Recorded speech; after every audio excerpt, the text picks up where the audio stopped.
इसका ऐसा इलाज करूंगा कि आने वाले पीढ़ी, आने वाला पुश्त याद रखेगा कि कैसा इलाज डब्ल्यू सिंह ने किया है। हम तो होम्योपैथिक इलाज करते हैं। बोलो भारती जी, हम लोग स्वागत कर जोड़ा। नवज्योति युवा परिषद के सभी सदस्यों ने जिस तरीके से हम लोगों को बुलाया, मैं इसके लिए पूरे आयोजन टीम को, पूरे कमेटी को मैं दिल से धन्यवाद देता हूं। मैं विशेष तौर से धन्यवाद देना चाहूंगा बारून के नगर पंचायत के चेयरमैन हमारी बहन इंदू जी को, जो हरदम इस बारून के विकास के लिए मुझसे लड़ते रहती हैं और हमारा हर क्षेत्र में ध्यान आकृष्ट कराने का काम करती है। मैं इनका भी दिल से धन्यवाद देता हूं। मैं धन्यवाद देना चाहूंगा मेरे साथ चल के आए हुए डॉक्टर चंदन यादव जी का, बड़े स्पष्ट और कर्मठशील व्यक्ति और हमारे इस पूरे विधानसभा में नवीनगर बारून पूरे विधानसभा का मेरा प्रतिनिधित्व करते हैं, मेरा प्रतिनिधि भी है। मैं दिल से धन्यवाद देता हूं। मैं इस मंच पे आए हुए वीआईपी पार्टी के पूर्व मुखिया और हमारे मित्र नंदी भाई का मैं जोरदार तरीके से अभिनंदन करता हूं, स्वागत करता हूं।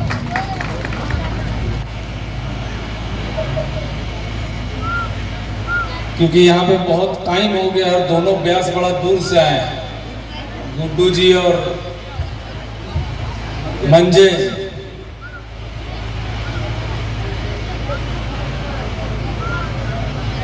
देखिए, आज बड़ा खुशी भी है कि आप लोगों ने मुझे बुलाया है। थोड़ा लेकिन मन दुखी हो गया क्योंकि शाम में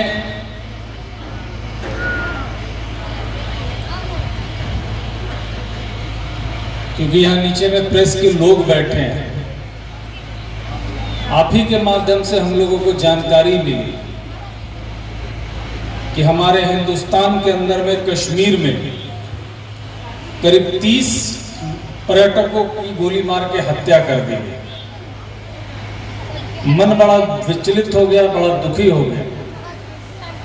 और मैं आपके माध्यम से, आपके इस मंच के माध्यम से इस कायराना हरकत के लिए मैं घोर निंदा करता हूं। मैं इतना जरूर जानता हूं कि समाज में किसी भी जगह रहिए, एक अपनी पहचान अपने कलम से, अपनी मेहनत के बदौलत बनाई है। अगर समाज में रहना है तो हथियार और गोली की बात नहीं होनी चाहिए। आज जिस तरीके से कश्मीर में हुआ, बड़ा मन घबरा गया क्योंकि इसी टाइम में पिछले वर्ष मैं स्वयं अपने पूरे परिवार के साथ कश्मीर और पुलवामा में ही हम लोग, पहलगाम में ही हम लोग थे। और मुझे जब मैं चला था तो तब से मेरा जहन में वो सारी चीजें आ रही थी कि इतनी खूबसूरत जगह पर जहां 30-30 लाशें गिरी हो, तो बड़ा मन दुखी हो गया। लेकिन ये माता रानी का, भगवान श्री राम का, ये हम लोगों का ताकत दिया हुआ है कि हम लोग आगे बढ़ने के ऊपर विश्वास करते हैं। हर चीज को लांघ कर इतना हिम्मत हम लोगों में है कि हम लोग हर बाधा को पार करते हैं। और मुझे लगता है कि हम लोग जहां बैठे हैं, बारून वो धरती है जहां बारून से अगर एक एक व्यक्ति, एक एक समाज के लोग अगर इकट्ठा होकर रहेंगे तो एक सुंदर मैसेज देने का काम हम लोग करने का काम करेंगे, क्योंकि बड़ा विलंब हो गया है। और इससे पहले चंदन जी बता रहे थे, मैं एक दो बात जरूर आप लोगों के बीच में बोलूंगा। पद आता है जाता है, पद कोई परमानेंट नहीं। आप मुझे बनाते हैं, आपके द्वारा मैं चुना जाता हूं, आपके लिए चुना जाता हूं। और अगर आपके उम्मीदों के ऊपर मैं अगर खरा नहीं उतरूंगा, तब मेरा कोई भी अधिकार नहीं हो जाता है कि मैं आपके बीच में फिर से आपके बीच में आऊं। मैं खास करके बारूल प्रॉपर में, इस नगर पंचायत में, खास करके मीडिया के लोग हैं, और सरवन भाई है, हरदम दिखाते थे हमको कि डब्लू जी बड़ा विरोध है,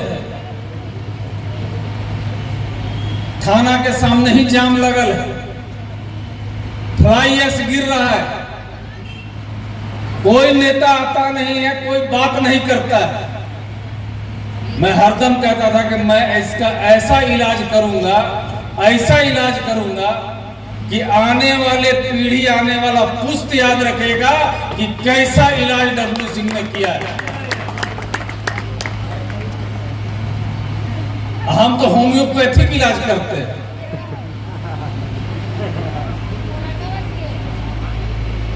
आज उसी का नतीजा है। ये श्रेय यहाँ के लोगों को जाता है, पत्रकार बंधुओं को जाता है। आप लोग हरदम मेरा ध्यान आकृष्ट कराए, यहाँ के लोग हमको हरदम ध्यान आकृष्ट करा रहे थे कि बारूल के बीच में, इस पूरे बाजार के अंदर में चालू कीजिए तो नवोदय विद्यालय से चालू होता है, सामने में थाना है, स्कूल है, हॉस्पिटल है, कॉलेज है, जो भी है इसी रोड पर है, रोड के बाहर कुछ नहीं। और उसके बावजूद भी हम लोग अगर ये रोना रो जाते कि मेरे पास ताकत नहीं है, मैं कमजोर हूं, यहाँ राम प्रसाद गुरु जी ऐसे लोग बैठे हैं, राम प्रताप जी ऐसे गुरु हम लोग के बगल में बैठे, हम लोग भी पढ़े, और आप हमको अधिकार देते हैं, आप हमको ताकत देते हैं, तो उसका इस्तेमाल बखूबी करना हम जानते हैं। और आज उसी का नतीजा है कि आज बाईपास में काम लगा हुआ है, 2-3 दिन के अंदर में कहा कि लोग कह रहा था कि शिलान्यासों नहीं हुआ और काम लग गया। हम कहे कि एक एक दिन महत्व रखता है। अब 1 महीना के बाद पानी खुल जाएगा नहर में, तो हम शिलान्यास के इंतजार करें कि जल्दी पुलवा बन जाए तो अगर हम नारियल थोड़े की व्यवस्था करें।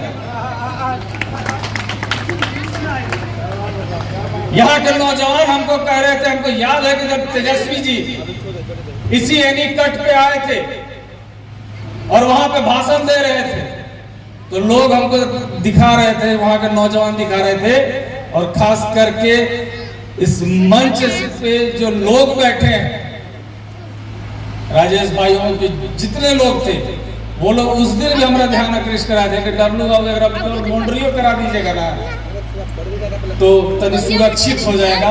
और बारूल के अंदर में एक यही खेल मैदान है जहाँ के बच्चे लोग खेलते हैं।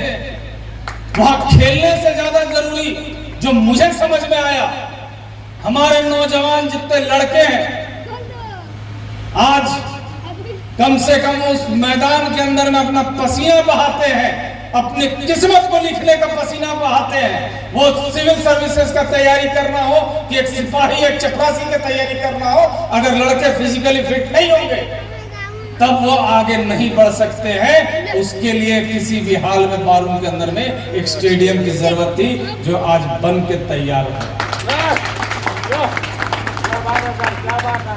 और नगर पंचायत में इंदू जी हैं, जब जब हमसे मदद मांगे हैं, सरवन भाई हरदम आते हैं, जब भी जो भी बात इन्होंने बोला है, मैं कभी निराश होने वाला व्यक्ति नहीं, और ना मैं चाहता हूं कि निराश हो।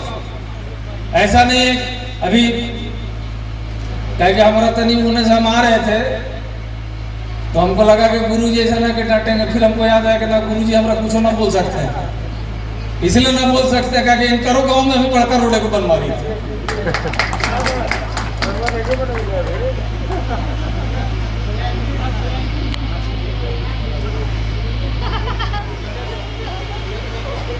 अच्छा लगता है।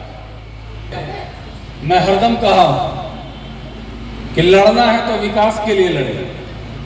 मैं अगर एक अक्षर लिखता हूं तो मैं चाहता हूं कि मुझसे जो लड़ने वाला व्यक्ति है वो 10 अक्षर लिखे। अगर 10 अक्षर लिखना है तो वो विकास के लिए लिखे।